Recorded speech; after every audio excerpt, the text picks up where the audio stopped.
apparently it's forgettable. How many times can I say BDSM in this video? This is how all women should be loved. Hi guys, welcome back to my channel. If you're new here, I'm Johanna and welcome to my cozy book space. In today's video, we're going to be reading my TBR jar chooses my June TBR picks. If you guys haven't seen that video, definitely check it out. But we're going to be reading all of the books chosen from that video. So if you guys want to see my thoughts and reviews on these books, then go ahead and keep on watching.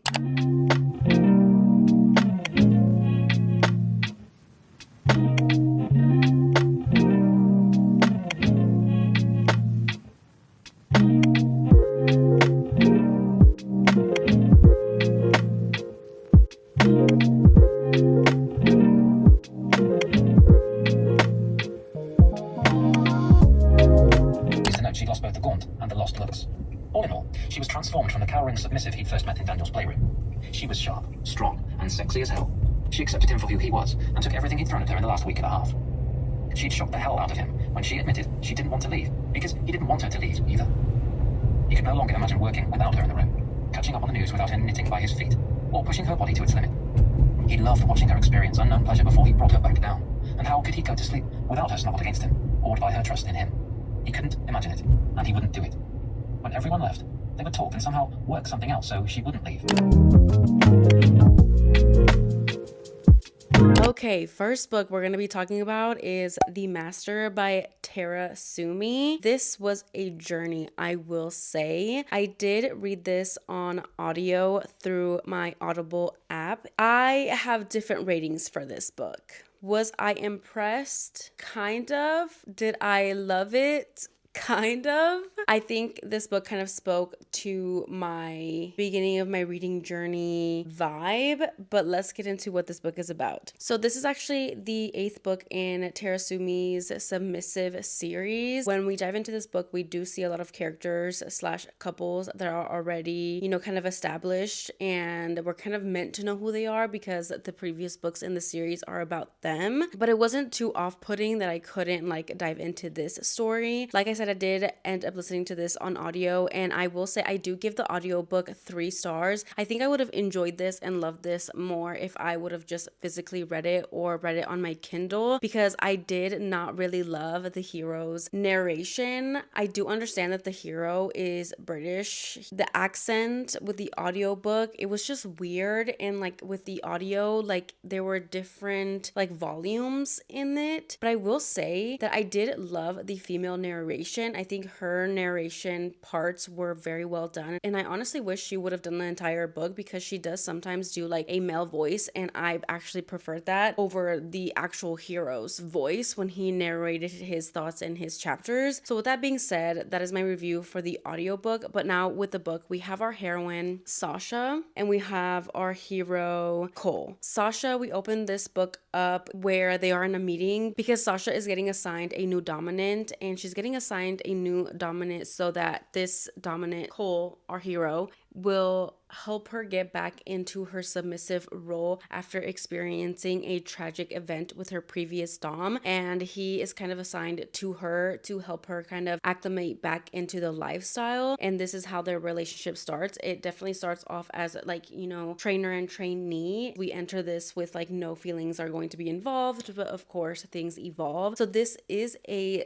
BDSM dark romance. If that is not your vibe, then you most likely won't like this series and you won't like this book. But I am a BDSM girly. I feel like I read a lot of BDSM books, and some of those are my absolute favorites. It just reminds me from the beginning of my reading journey. Like I said, I really enjoy the aspect of BDSM in romances, and I really enjoyed the care that Tara Sumi took in this book regarding the BDSM relationship and dynamics. So overall, there were so many things that I enjoyed about this book. I don't know if it was the audiobook, but I did feel like it dragged maybe a little too long. Also, this is a very character driven book book because we are with our heroine Sasha in her head and trying to heal from her past and her journey. But the way that Cole takes care of her and it takes the time to heal her mentally before he does anything physically with her, and just their dynamic. This is called The Master, so it's more of a master-slave BDSM relationship, so definitely be careful with that. Regarding the master-slave, it's not as dark as other ones I've read, so if you're looking to get into it, I don't think this one is that bad. But every master-slave BDSM dynamic is different in all relationships and all romances. I just loved it. I loved the care that Cole took. I loved how he slowly fell for her. I love how he took care of her. The spice, I think, was very well done, and it was a slow burn in a sense, but it is a BDSM relationship. How many times can I say BDSM in this video?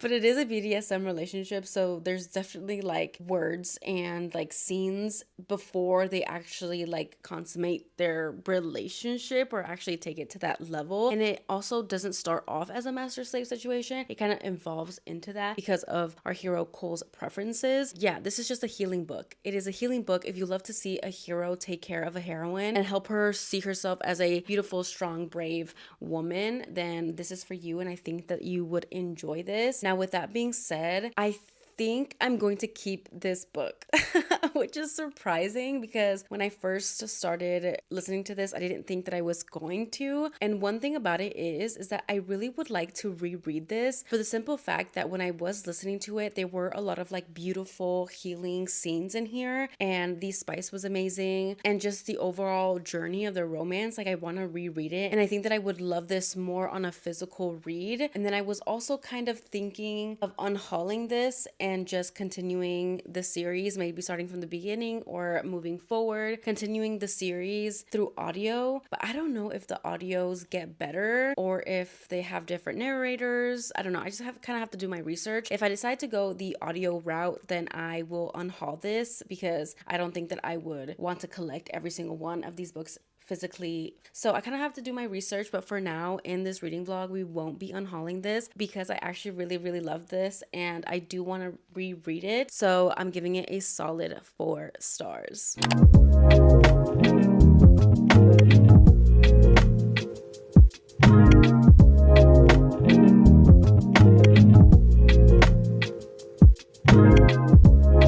Now to talk about the second book that I finished for this reading vlog. This is The Charm Offensive by Alison Cochrane. I actually listened to this book, read this book, and finished it today. I absolutely love this. I think I'm going to be giving it 4.5 stars. Might be rounding it up to a 5-star, but who knows? I kind of have to just kind of sit on this book a little bit more, but this is so good.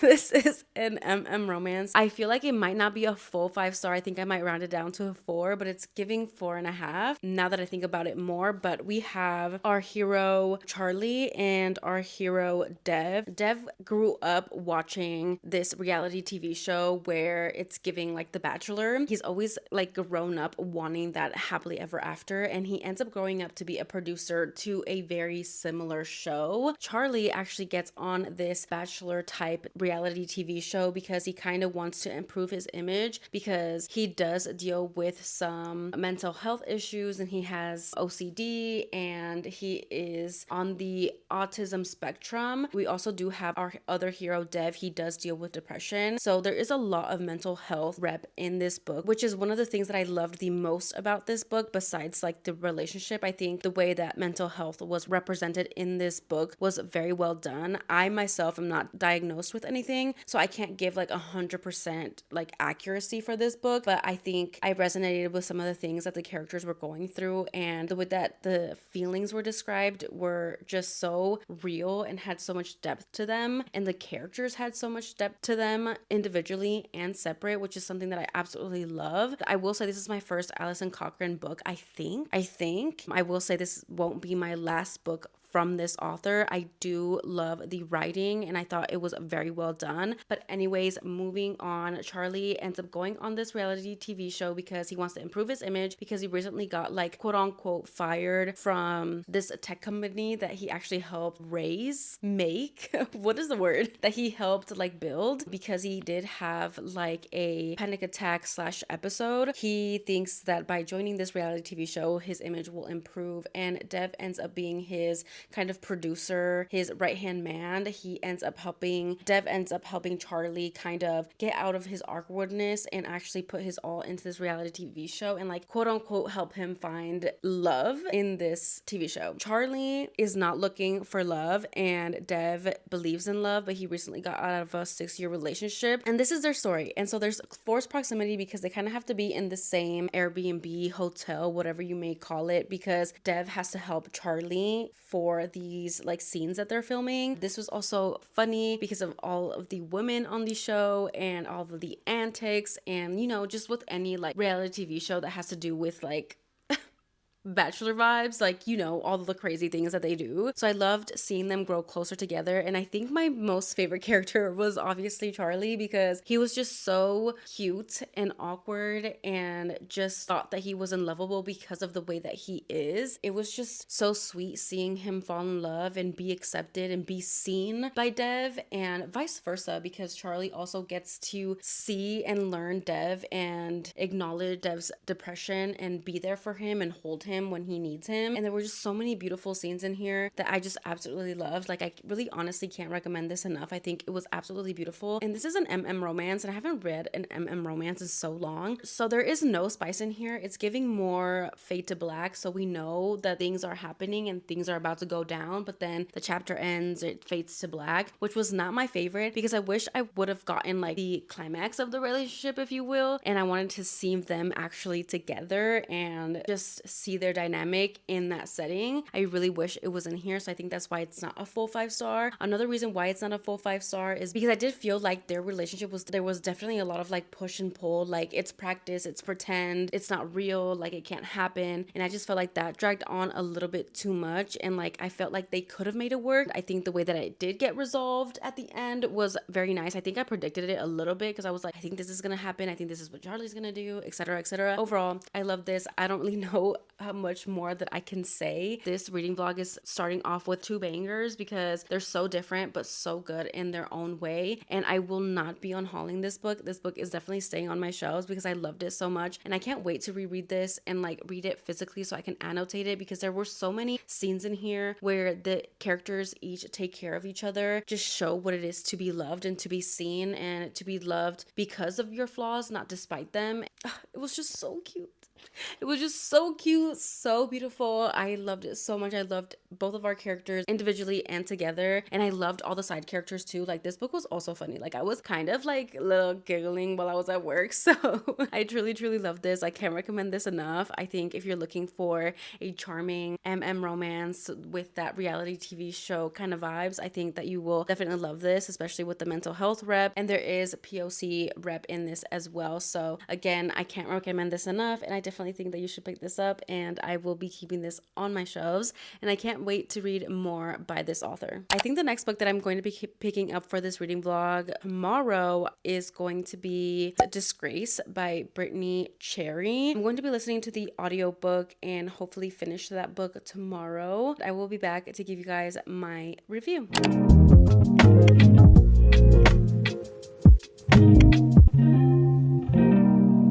grinned and wrung out the cloth. I think you'll live to see another day. That's good to hear, he mumbled, looking down and fiddling with his fingers. What is it? I asked. What's wrong? What do you see when you look at him? What do you see when you see Finn? He asked, his voice filled with uncertainty. I paused for a moment, lowering myself to the floor, and then I looked up at him. I see my past. I see everything I was and everything I was not. And what do you see when you look at me? I swore there was a small spark in his eye that healed parts of me that I hadn't even known were broken. I ran my hand through my hair, bit my lip, and gave a slight shrug. Possibilities.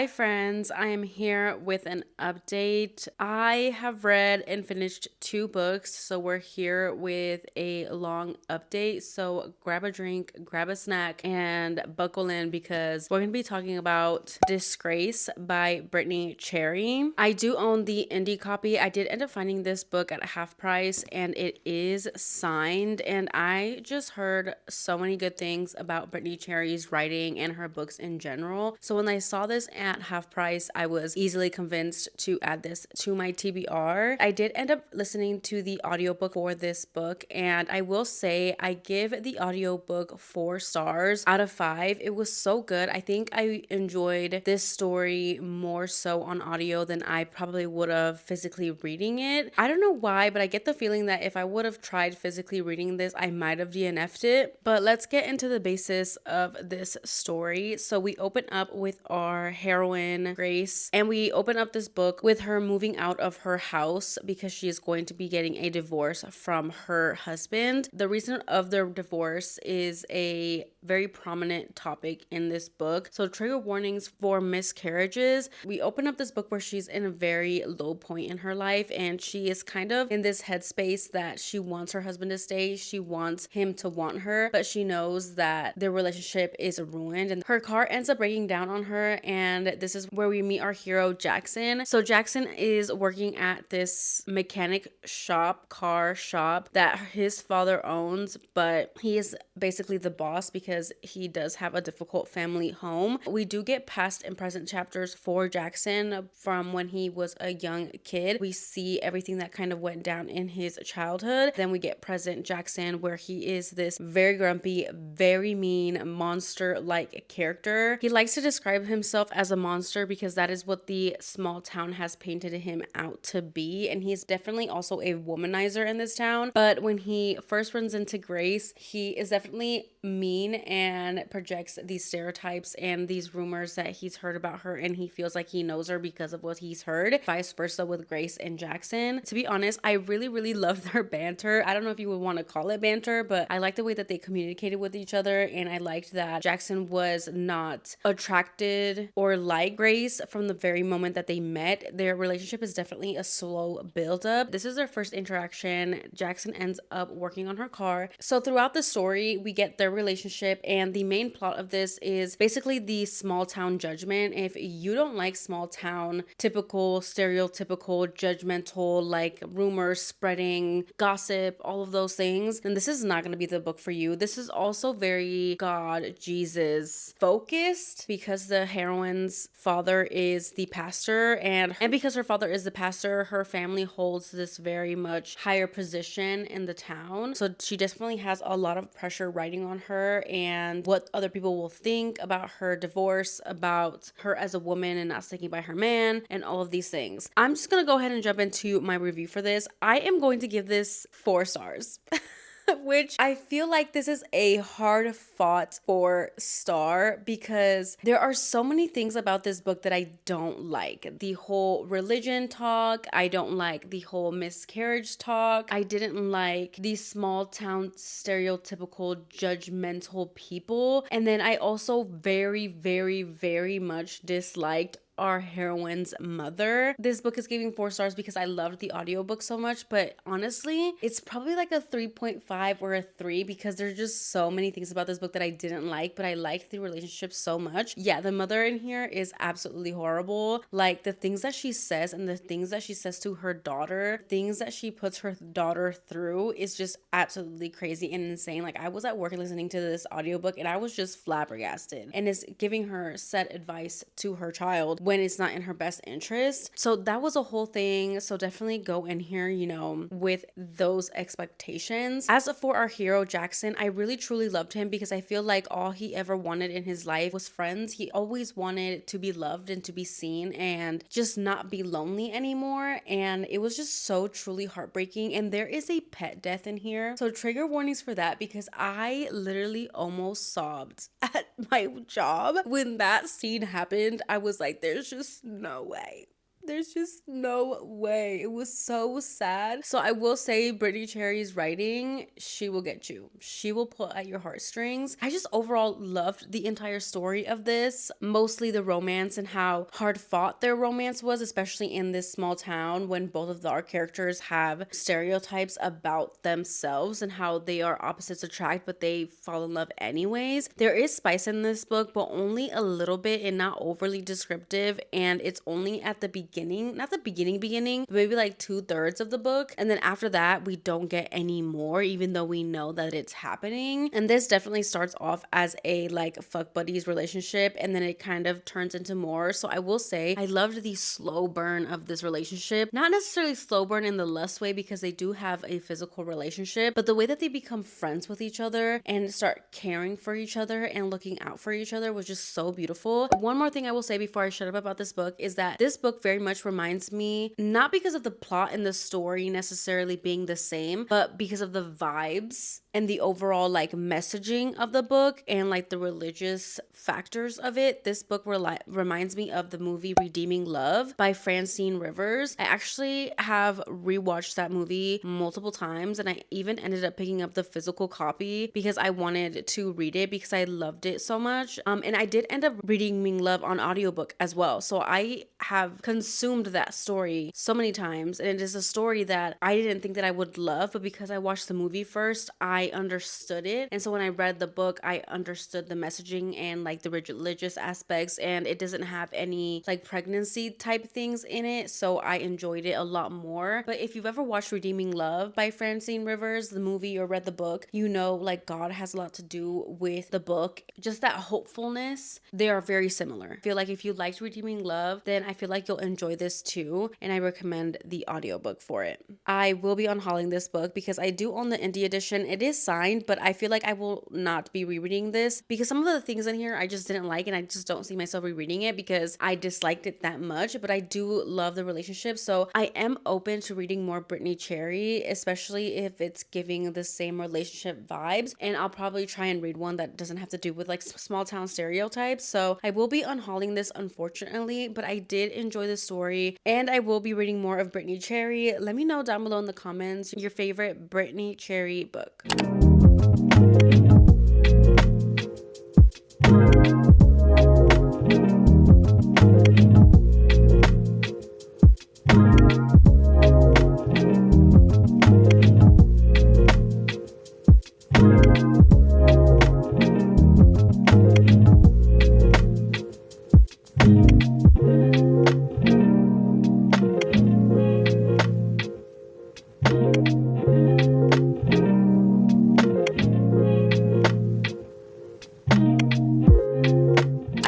In fact, read The Right Move by Liz Tomforty, and I will say, like, my heart wants to give it a 5-star, but my brain is telling me 4. I'm either kind of trying to see whether I follow my brain or I follow my heart, and my heart is telling me that this is a 5-star read, so we're just gonna go ahead and say this was 5 stars. This is a highly loved book. This is a lot of people's favorite book in the Windy City series, and this is the second book in the Windy City series. I did love the first book. I was in the minority of that, and I heard so many people dislike the first one but absolutely love and ride or die for the second one, and I think that just kind of intimidated me to continue the story. Like, do you ever stop yourself from reading a book because you know that you're going to love it? Like, make that make sense. And I think that's what I did with this one, because I literally read the first book, Mile High, in 2024, I believe. So it's been a year now, but I finally got to it because it was chosen from my TBR jar. Yeah, this was everything that everybody says it is. It was so good. It was so refreshing too to like dive into another sports romance because I hadn't read one in so long. So in this one, we follow Ryan and Indy. Ryan is a basketball player. He is very famous because he is one of the best, and with his fame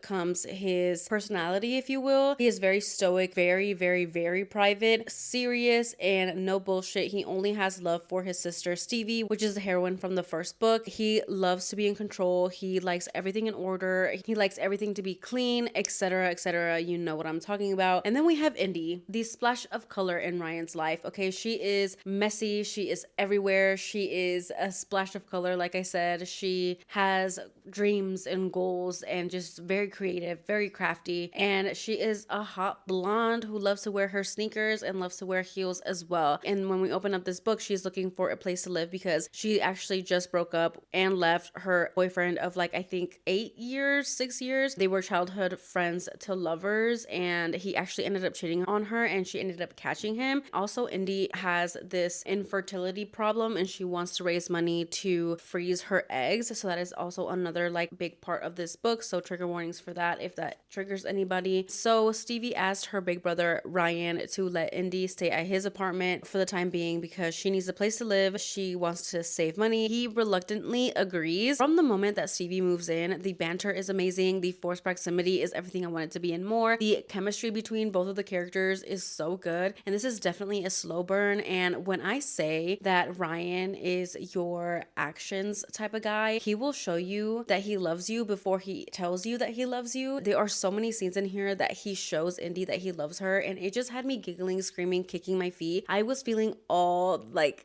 like just thinking about it right now, I was feeling all like the giggle bubbles, butterflies like in my heart, in my chest, in my stomach, like everywhere. And the spice in this was so good as well. Like I really enjoyed it, and I really loved their dynamic. I thought it fit very well for their characters. I'm just gonna say Ryan Shea in that mouth, the things that mouth can do and say, that's all I'm gonna say. It was so good. Like I'm so glad I finally read it, and I can't wait to continue in the series because I just know people just love the series. Like every book is a 5-star for people, and I'm just like, I get it. I totally understand. Like I'm on the same train as you are, babe. So I just love this so much. And like the way that Indy just supports Ryan and is there for him and is patient with him and helps him get out of his comfort zone, and like just the fake dating aspect too, like the little bet that they do and the little notes and like rules that they hang on the fridge, and the way that Ryan's life is slowly being brought back to color. And Ryan's dilemma or his trauma was so crazy to me. Like I didn't think that was what it was going to be, but once we found out, everything just made sense. Just love the way that Ryan just shows out for Indy. Like he protects her, and he's overly jealous and overly protective, and so many scenes in here that he was just setting up for Indy. And he got money, okay? So he was buying her stuff, he gave her his black Amex, and just everything about this book. This is the dream man. Ryan Shea, he is top book boyfriend. This is what we want. Okay, this is what we want. I love the epilogue as well. I do have the audiobook on Audible, and I was at work and I was like, let me just finish this book real quick before I start another one. And so I listened to the last 3% of this book on audio, and I will say I did not enjoy the audiobook. I felt like the narrators weren't what I pictured Ryan and Indy to sound like, or maybe the hero narrating the female voice was just not it for me. So with that being said, I don't know about the audiobook, but reading this on my Kindle really did the thing for me, because I feel like if I would have listened to this on audio the whole thing, I probably wouldn't have enjoyed it as much as I did. So shout out to Kindle Unlimited. I'm going to be giving this 5 stars. I will not be unhauling this book. I do believe I have another copy of this book. It might be the UK edition, so I'm gonna have to see which one I want to annotate, because there are a lot of scenes in here that I need to annotate. Like I need to ingrain the words and the story into my brain, because this is how all women should be loved. All love languages to all women. Okay. Oh my God, I didn't update you guys on that book. Okay, there's a third book I need to update you guys on. That's crazy. I totally forgot. So apparently it's forgettable. The last and final book that I'm going to update you guys on is The Inheritance Games by Jennifer Lynn Barnes. I did end up listening to the audiobook for this book, and I totally forgot I read this, but I totally read this. So this is a young adult mystery story. Honestly, none of those things sound like what I would read, and I think, my rating says a lot about about this book. Not to say that it was a bad book, I just think it wasn't the book for me. We have our main heroine, Avery. She is currently living with her older sister, her half-sister. They're living in this apartment, and her half-sister has this tumultuous on and off relationship with this guy. She actually ends up receiving letters in the mail for her to meet up with a lawyer, and her older sister thought it was a scam. But then we have one of our heroes, Grayson, pull up to our heroine Avery's high school. He he tells her like, I came to get you because you weren't responding to the letters, but you have to show up to this lawyer will hearing. So it turns out that Grayson's grandfather left basically the entirety of his business, money, and assets to Avery, somebody that she never met. We follow her story on her trying to figure out why this man left her everything, gave literally nothing to the rest of the family. And there are 4 brothers. So there's Grayson, Jameson, Xander, Nash. She basically has kind of like some sort of relationship with Grayson and Jameson. And I think overall, I think she's going to end up with Grayson, but I'm not going to continue in the series to find out. If you've read the entirety of the series, let me know who she ends up with down below in the comments. It does end on a cliffhanger and it's supposed to make you want to continue in the series, but it didn't really do that for me just because I felt so lukewarm about the first book. I mean, I did listen to the audiobook, so it wasn't something that I wanted to DNF because I was listening to it and I did want to know what the ending was going to be and have them figure out like the game that this grandfather has set up for the 4 brothers and Avery. And there are a lot of things that happen in this book, but I felt like it was kind of slow moving because we wanted to figure out why she was chosen, but there were so many things happening outside of that quest that by the end of it, we don't even get that question answered, but we get another question answered. And there's just so many things happening, so many characters, and it wasn't confusing, but I just felt like it was slow. And at the end of the day, all I wanted to know was why her. And yeah, I mean, I do like Grayson. I think he was my favorite, probably because he was the grumpiest and the meanest and the hardest to love, if you will. I don't really have much to say about that one. I felt very mid about it, which is why I gave it 3.5 stars. I think I rounded it up right after I finished it, but I think I might just round it down to a 3, but it's giving more like a 3.5 stars. So I will be unhauling that book and I will not be continuing the series just because I don't care enough to, even though I did enjoy my time because I like the game and mystery aspect of it. Spoil the series for me down below in the comments if you finished it. So I guess now that is my final update for this reading vlog. I hope you guys enjoyed this video. If you want to let me know that you made it to the end of this video, then go ahead and comment a die emoji down below in the comments. Again, thank you guys so much for watching. Don't forget to like, comment, and subscribe, and I will see you guys in my next one. Bye, guys.